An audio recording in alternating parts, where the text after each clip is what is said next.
মৰমৰ ছাত্ৰ-ছাত্ৰীসকল, আমি আজি এই ভিডিঅ'ত তোমালোকৰ ক্লাছ 6ৰ এন্ট্ৰেন্স এক্সামৰ 2016 বৰ্ষৰ পাটিগণিতৰ প্ৰশ্ন কাকতখন আলোচনা কৰিম। সো তোমালোকে ভিডিঅ'টো শেষলৈকে বহুত গুৰুত্ব দি পেলাই মনোযোগেৰে স্কিপ নকৰাকৈ চাবা, যাতে তোমালোকে ভালদৰে বুজিব পাৰে যে প্ৰতিটো প্ৰশ্ন কেনেকৈ সমাধান কৰিব পাৰি। মই তোমালোকক বহুত সহজকৈ কৰিবলৈ যত্ন কৰিম, বহুত সহজকৈ কেনেকৈ কৰিব পাৰি মই দেখুৱাবলৈ যত্ন কৰিম। সো তোমালোকে মনোযোগেৰে চাবা, আৰু তোমালোকে এই কাৰণে আৰু মনোযোগেৰে চাবা কাৰণ তোমালোকে এটা প্ৰশ্ন যদি ভালদৰে কৰিব পাৰা নহয়, এনেকুৱা প্ৰশ্ন তোমালোকে ঢেৰ কৰিব পাৰিবা, আৰু এনেকুৱা প্ৰশ্ন প্ৰতিটো মানে বছৰতে ৰিপিট হৈ আহি থাকে। সো তোমালোকে মনোযোগেৰে চাবা। এতিয়া আমি আৰম্ভ কৰোঁ।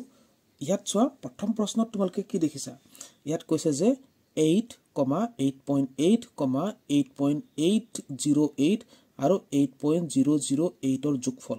গতিকে বহুতেই সহজ, এইকেইটা যোগফল উলিয়াবলৈ কৈছে।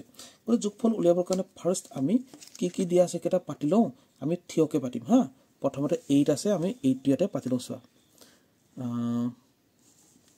8, তাৰপিছত আছে 8.8 আছে, আৰু 8.808 আৰু 8.008। মই এনেকৈ কিয় পাতিলোঁ? কাৰণ আমি দশমিকত যদি সংখ্যাবোৰ থাকে তেতিয়া দশমিকটো পোনাই পেলাই পাতিব লাগে, আৰু এইফালে যিকেইটাত খালী হৈ আছে সেইকেইটাত শূন্য দি পেলাই মিলাই দিব লাগে। ঠিক আছে, এনেকৈ শূন্য দি পেলাই মিলাই দিব, কিন্তু ইয়াত আমি পইণ্ট এটা দিব লাগিব। ঠিক আছে, গতিকে জাষ্ট যোগ কৰিবলৈ কৈছে, আমি যোগ কৰিম। যোগ কৰি কিমান হ'ব? এনেকৈ যোগ কৰা। 8 8 কিমান? 16 6 উকলিব 1। ইয়াততো একোৱেই নাই, গতিকে ইয়াত একে আহিব। আকৌ এইফালে 8 8 16 6 উকলিব 1। এইফালে 1 2 3 4, 8 4 32 হ'ল। 32 উকলা 1 33, অৰ্থাৎ আমি কি পালোঁ? 33.616। গতিকে তোমালোকৰ ইয়াৰ উত্তৰ আছেনে নাই? 33.616। অপশ্যন 3টো শুদ্ধ আছিলে। এনেকৈ কৰিবা, বহুত সহজ আছে নহয় জানো? 2 নম্বৰটোলৈ মন কৰা।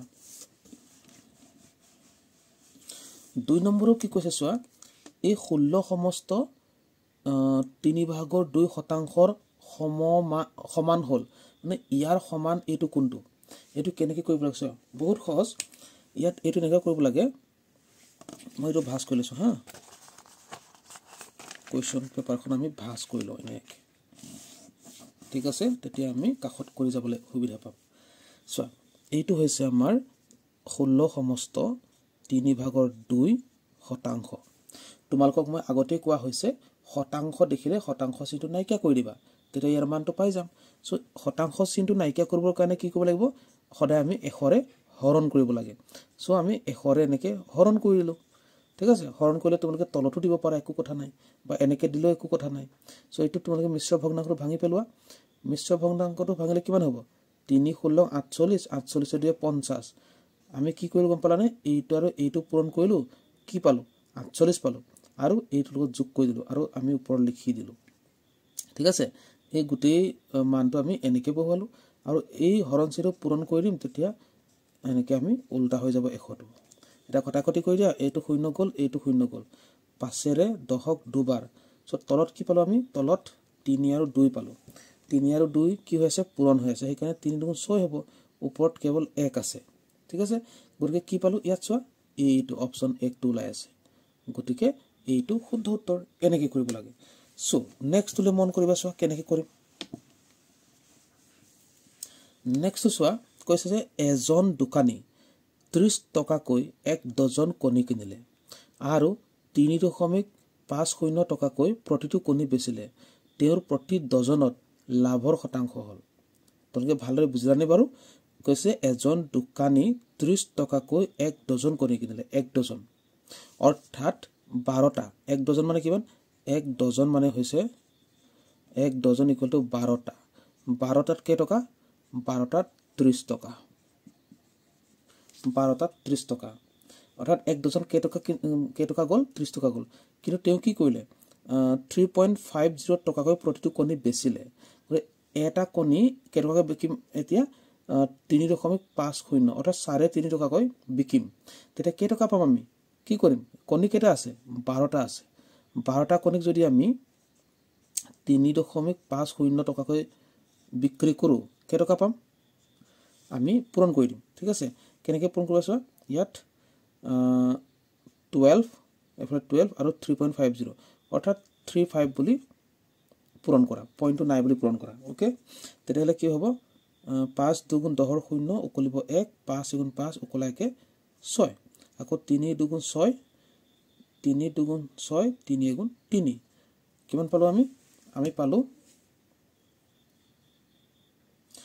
কিমান পালো আমি 36 পালো গতিকে যোগ কৰি দিয়া 0 এফালে 12 2 এফালে 4 হল 420 কিন্তু ইয়াত দশমিক কেইটাৰ আগত আছিল দশমিক এটাৰ আগত আছিল ইয়াতো আমি এটাৰ আগত দশমিক বহাই দিম ঠিক আছে গতিকে ইয়াতো 0 আছিল 0টো থকা নথকা একো কথাই নাই কাৰণ পইণ্টৰ পিছত 0টো নাথাকিলেও একো আপত্তি নাই কিন্তু প্ৰশ্নত 3.50 দিয়া আছে এই বুলি তোমালোকে চিন্তা কৰিব নালাগে কাৰণ 3.50 মানে 3.5 হয় পইণ্টৰ পাছত সেই 0টোৰ ভ্যালু নাথাকে গতিকে ইয়াৰ মান কিমান হ'ব 42 টকা হ'ব অৰ্থাৎ এক ডজনত কেই টকা পালে 42 টকা পালে এটা বুজি পালানে এক ডজনত 42 টকা পালে এটা আমাক প্ৰস্তুত কৰিছে যে তেও প্ৰতি ডজনত লাভৰ শতাংশ লাভ কেই টকা হ'ল আমি প্ৰথমতে জানিলো লাভৰ শতাংশ উলিয়াবৰ কাৰণে লাভ কেই টকা হ'ল এটো জানিলো লাভ উলিয়াবৰ কাৰণে আমি কি কৰিম লাভ উলিয়াবৰ কাৰণে বিক্ৰী দামৰ পৰা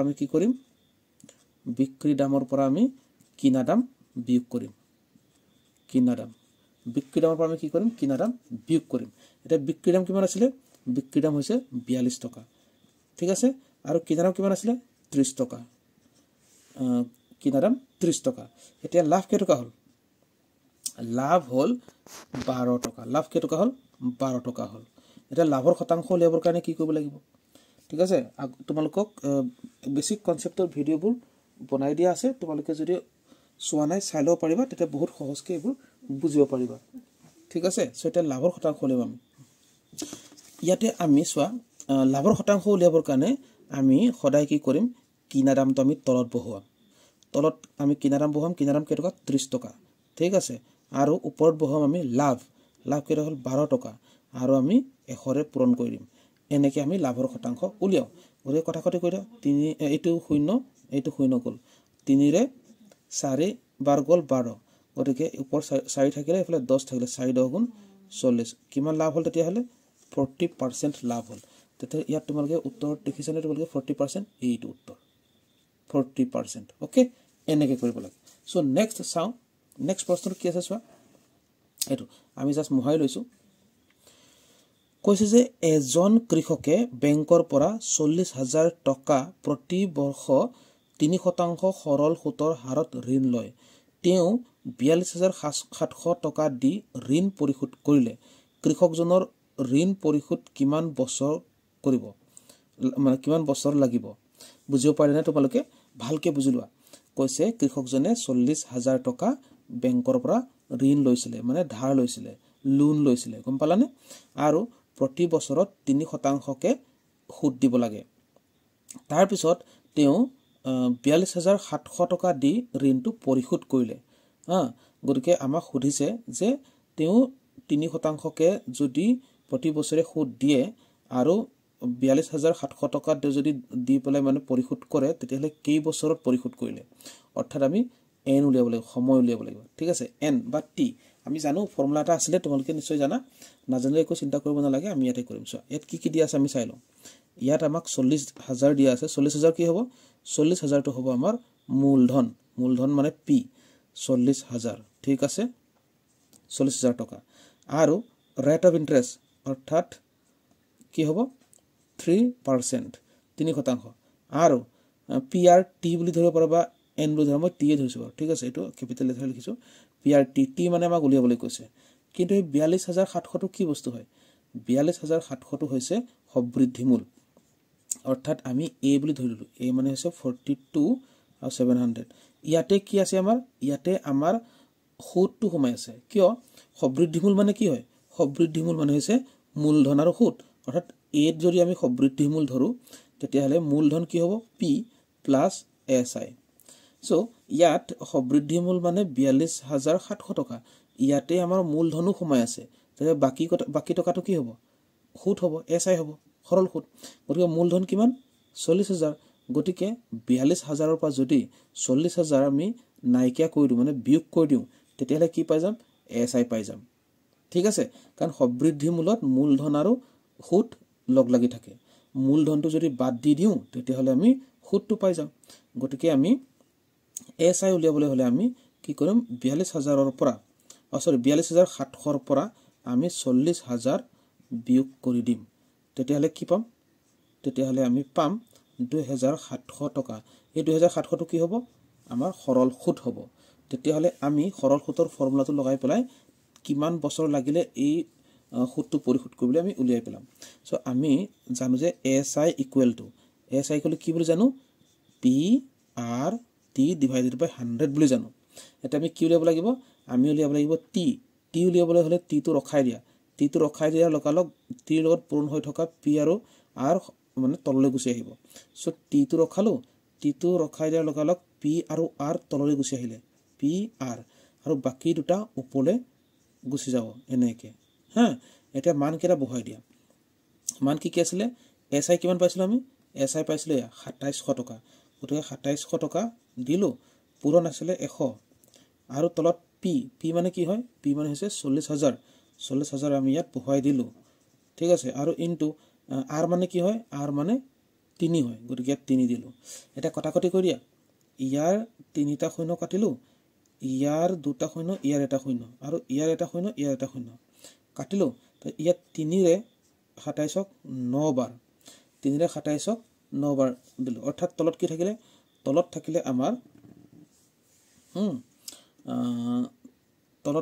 4 ঠিক আছে তলত 4 থাকিলে ওপৰত 9 থাকিলে এতিয়া এইটো মিশ্ৰ ভগ্নাংশত আমি লিখিলে আমি গম পাই যাম চোৱা ইয়াত 4 ৰে 9 কেবাৰ দুবাৰ 4 দুগুণ 8 আৰু 1 থাকি যায় সেইকাৰণে এনেকৈ আমি লিখিলো অৰ্থাৎ 2 বছৰ এফালে এইটো কি হ'বগে এবছৰক যদি 4 ভাগ কৰো তেতিয়াহ'লে এভাগত কেইমাহ থাকিব 3 মাহ থাকিব সেইকাৰণে 2 বছৰ 3 মাহ হ'ব ঠিক আছে 2 বছৰ 3 মাহ উত্তৰ হ'ব আমাৰ 2 বছৰ 3 মাহ 2 বছৰ 3 মাহ গম পালানে 3 মাহটো কৰ পৰা পালো গম পালা নহয় এইটো 2 বছৰটো আছেই আৰু এইটো ভগ্নাংশৰ আহিলে অৰ্থাৎ এবছৰক তুমি 4 ভাগ কৰিছে বুলি ভাবা তাৰপিছত এভাগ লৈছে গতিকে এবছৰক যদি 4 ভাগ কৰো 4 3 গুণ 12 নহয় জানো অৰ্থাৎ এভাগত 3 আহিলে 3 মাহ আহিলে সেইকাৰণে 2 বছৰ 3 মাহ গতিকে তোমালোকে উত্তৰটো চাই লোৱা এইটো হৈছে উত্তৰ 2 বছৰ 3 মাহ দেখিলানে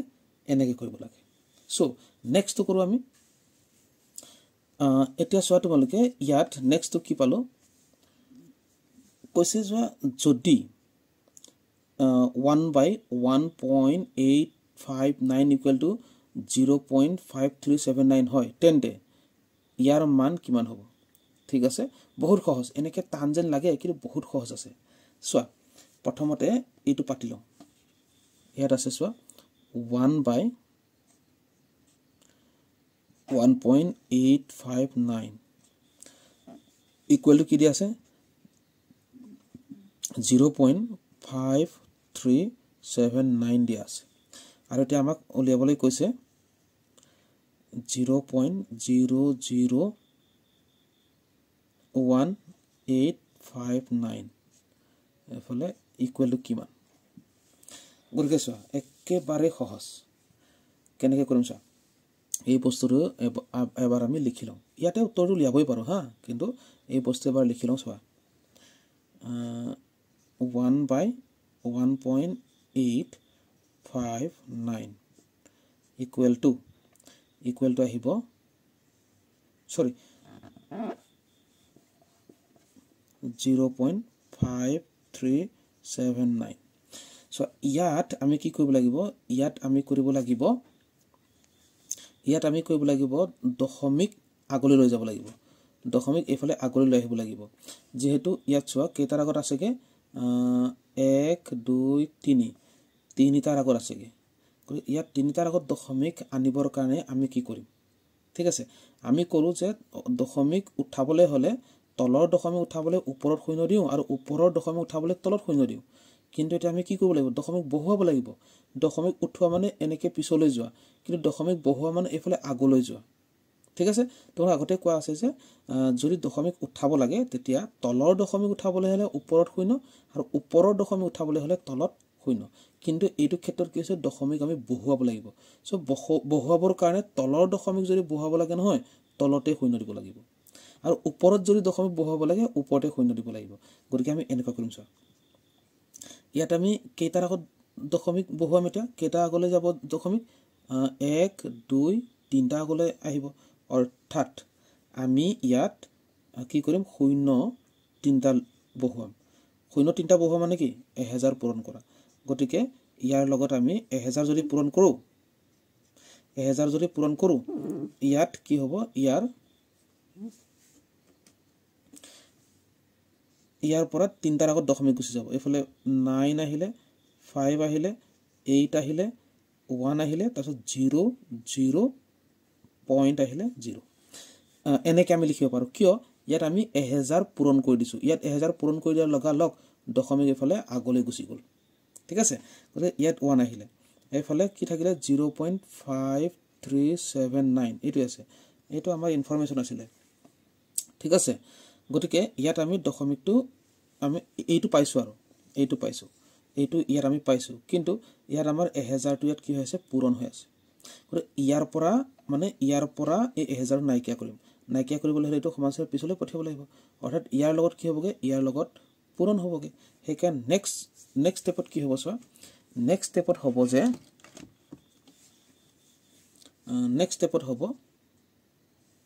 1 টো ওপৰত থাকিবই আৰু তলত থাকিব 0.00185 টো থাকিবই আৰু এই 1000 টো ইয়াৰ নাইকিয়া হ'ব 1000 টো নাইকিয়া হ'বলৈ হলে ইয়াৰ লগত পূৰণ হ'ব ইয়াৰ লগত পূৰণ হ'লে কি হ'ব 0.5379 পূৰণ 1000 পূৰণ 1000 হৈ যোৱাৰ লগালগ কি হ'ব দশমিক পিছলৈ যাব মানে ইয়াৰ পৰা 1 2 3 অৰ্থাৎ 7ৰ পিছত যাব অৰ্থাৎ 537.9 হ'ব এইটোৱে উত্তৰ হ'ব গতিকে এইটো ইকুৱেল কি হ'বগে এইটো ইকুৱেল টু উত্তৰ এইটো হ'ব গতিকে তোমালোকে ইয়াত চোৱা এইটো আছে নাই 537.9 চোৱা এইটো 537.9 অপশ্যন 4টো শুদ্ধ তোমালোকে ইয়াত মনত ৰাখিবলগীয়া কথা এইটোৱেই যে যদি তোমালোকে দশমিক উঠাব বিচাৰা তেতিয়া তলৰ দশমিক উঠাবলৈ হলে ওপৰত শূন্য দিবা আৰু ওপৰৰ যদি দশমিক উঠাব বিচাৰা তেতিয়া দশমিক তলত দিব লাগিব